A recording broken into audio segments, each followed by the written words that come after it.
जय श्री नारायण। भारतवर्ष में एक प्रतापी और दानी राजा राज्य करता था। वह नित्य गरीबों और ब्राह्मणों की सहायता करता था। ये बात उसकी रानी को अच्छी नहीं लगती थी। वह ना तो गरीबों को दान देती और ना ही भगवान का पूजन करती थी, और राजा को भी दान देने से मना किया करती थी। एक दिन राजा शिकार खेलने वन को गए हुए थे, तो रानी महल में अकेली थी। उसी समय बृहस्पति देव साधु वेश में राजा के महल में भिक्षा के लिए गए और भिक्षा मांगी। रानी ने भिक्षा देने से इनकार किया और कहा कि हे साधु महाराज, मैं तो दान पुण्य से तंग आ गई हूँ। मेरा पति सारा धन लुटाता रहता है। मेरी इच्छा है कि हमारा धन नष्ट हो जाए, फिर ना रहेगा बांस ना बजेगी बांसुरी। साधु ने कहा, देवी तुम तो बड़ी विचित्र हो।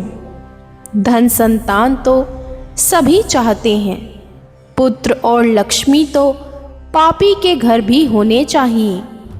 यदि तुम्हारे पास अधिक धन है तो भूखों को भोजन दो, प्यासों के लिए प्याऊ बनवाओ, मुसाफिरों के लिए धर्मशालाएं खुलवाओ। जो निर्धन अपनी कुंवारी कन्याओं का विवाह नहीं कर सकते, उनका विवाह करा दो। ऐसे और कई काम हैं जिनके करने से तुम्हारा यश लोक परलोक में फैलेगा। परंतु रानी पर उपदेश का कोई प्रभाव ना पड़ा। वह बोली, महाराज आप मुझे कुछ ना समझाएं। मैं ऐसा धन नहीं चाहती जो हर जगह बांटती फिरूं। साधु ने उत्तर दिया, यदि तुम्हारी ऐसी इच्छा है तो तथास्तु। तुम ऐसा करना कि बृहस्पतिवार को घर लीपकर पीली मिट्टी से अपना सर धोकर स्नान करना, भट्टी चढ़ाकर कपड़े धोना। ऐसा करने से आपका सारा धन नष्ट हो जाएगा। इतना कहकर वह साधु महाराज वहाँ से आलोप हो गए। साधु के अनुसार कही हुई बातों को पूरा करते हुए रानी को केवल 3 बृहस्पतिवार ही बीते थे कि उसकी सारी संपत्ति नष्ट हो गई। भोजन के लिए राजा का परिवार तरसने लगा। तब एक दिन राजा ने रानी से बोला कि हे रानी, तुम यहीं रहो, मैं दूसरे देश को जाता हूँ, क्योंकि यहाँ पर सभी लोग मुझे जानते हैं, इसीलिए मैं कोई छोटा कार्य नहीं कर सकता। ऐसा कहकर राजा परदेश चला गया। वहाँ वह जंगल से लकड़ी काट कर लाता और शहर में बेचता। इस तरह वह अपना जीवन व्यतीत करने लगा। इधर राजा के परदेश जाते ही रानी और दासी दुखी रहने लगी। एक बार जब रानी और दासी को 7 दिन तक बिना भोजन के रहना पड़ा, तो रानी ने अपनी दासी से कहा, हे दासी, पास ही के एक नगर में मेरी बहन रहती है। वह बड़ी धनवान है।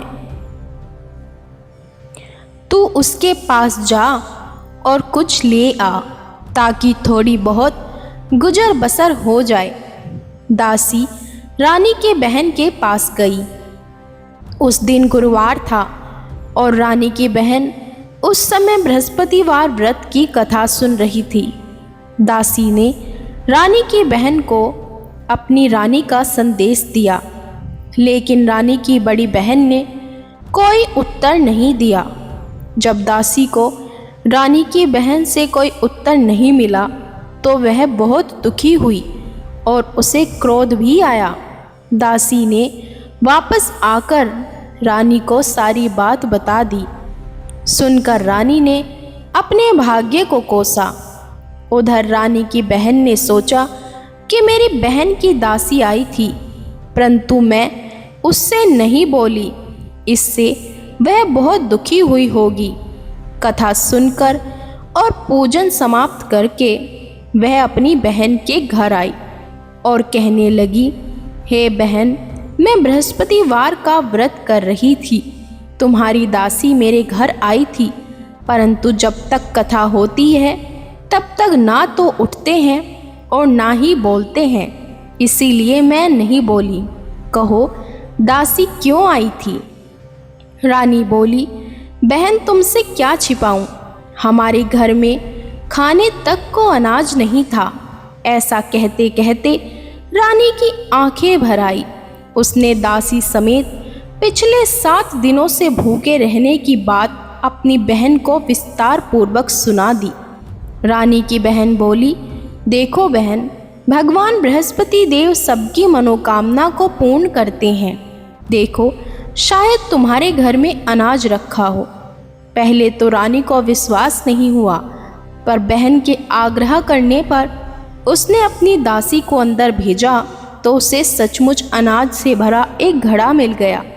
यह देखकर दासी को बड़ी हैरानी हुई। दासी रानी से कहने लगी, हे रानी, जब हमको भोजन नहीं मिलता तो हम व्रत ही तो करते हैं, इसीलिए क्यों ना इनसे व्रत और कथा की विधि पूछ ली जाए ताकि हम भी व्रत कर सके। तब रानी ने अपनी बहन से बृहस्पतिवार व्रत के बारे में पूछा। उसकी बहन ने कहा, बृहस्पतिवार के व्रत में चने की दाल और मुनक्खा से विष्णु भगवान का केले की जड़ में पूजन करें तथा दीपक जलाएं, व्रत कथा सुने और पीला भोजन ही करें। इससे बृहस्पति देव प्रसन्न होते हैं। व्रत और पूजन विधि बताकर रानी की बहन अपने घर को लौट गई। 7 दिन के बाद जब गुरुवार आया तो रानी और दासी ने व्रत रखा।